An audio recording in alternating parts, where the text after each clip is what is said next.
Sebuah kota yang dipenuhi tokoh dari dongeng. Di pusat kota Hameln yang bersejarah berkumpul sejumlah tokoh dari dongeng dan legenda. Juga anak-anak berkostum tikus. Mereka mengingatkan orang pada tokoh dongeng Jerman yang paling terkenal, si penangkap tikus dari Hameln.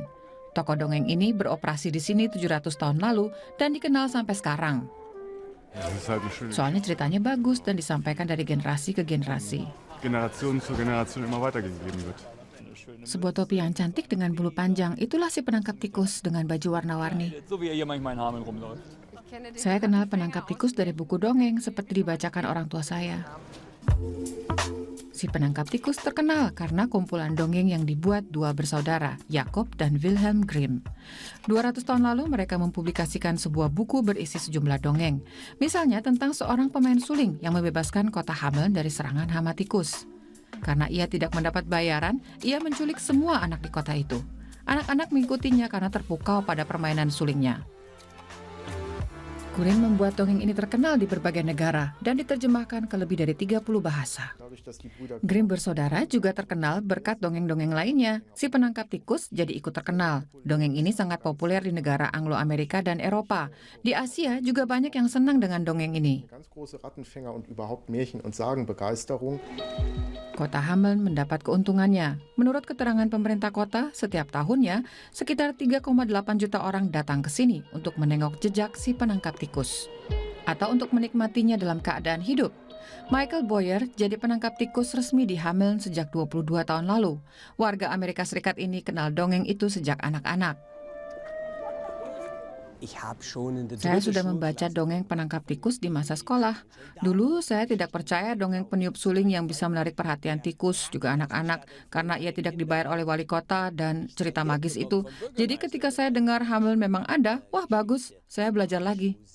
Und so dachte ich, als ich erfuhr, dass es Hameln hier tatsächlich gibt, das ist schön, ich lerne das. Banyak sejarah memukau dari Grimm bersaudara ditulis di Kassel, di mana mereka tinggal lama. Di Museum Dunia Grimm, orang bisa melihat tokoh yang paling terkenal. Raja Kodok. Atau juga 7 orang cebol dari dongeng Putri Salju. Tapi Jakob dan Wilhelm Grimm lebih dari sekedar pengumpul cerita dongeng. Keduanya pakar hukum dan mereka juga membuat kamus bahasa Jerman. Mereka mengumpulkan kebudayaan tua, dongeng, dan saga, menghimpunnya dalam bentuk baru, dan menciptakan sebuah karya yang membantu penyebarannya ke seluruh dunia. Cerita-ceritanya jadi inspirasi bagi banyak seniman, dan banyak dibuat jadi kisah film. Sebagai permainan dengan cahaya, atau sebagai film animasi, seperti cerita kucing bersepatu bot. Hingga kini, terutama Hollywood kerap menggunakan materi dari Grimm bersaudara. Seperti film Cinderella yang dapat nominasi Oscar, sebuah versi baru dongeng tua itu. Saga tentang penangkap tikus juga sering difilmkan. Yang terkenal adalah film kartun Disney dari tahun 1933. Tapi apa bedanya saga dan dongeng? Saga setidaknya punya satu kaitan sejarah, misalnya saga si penangkap tikus, yang bisa dikaitkan dengan kota Hameln, bahwa itu terjadi di sini, dan yang seperti itu. Si penangkap tikus pernah di sini, karena di sini ada Bungelosenstraße, artinya jalan tanpa musik, dan di sana ada rumah dengan tulisan yang menceritakan kisah si penangkap tikus. Itu diceritakan saksi mata, panjang tulisannya 20 meter. Perlu bukti apa lagi?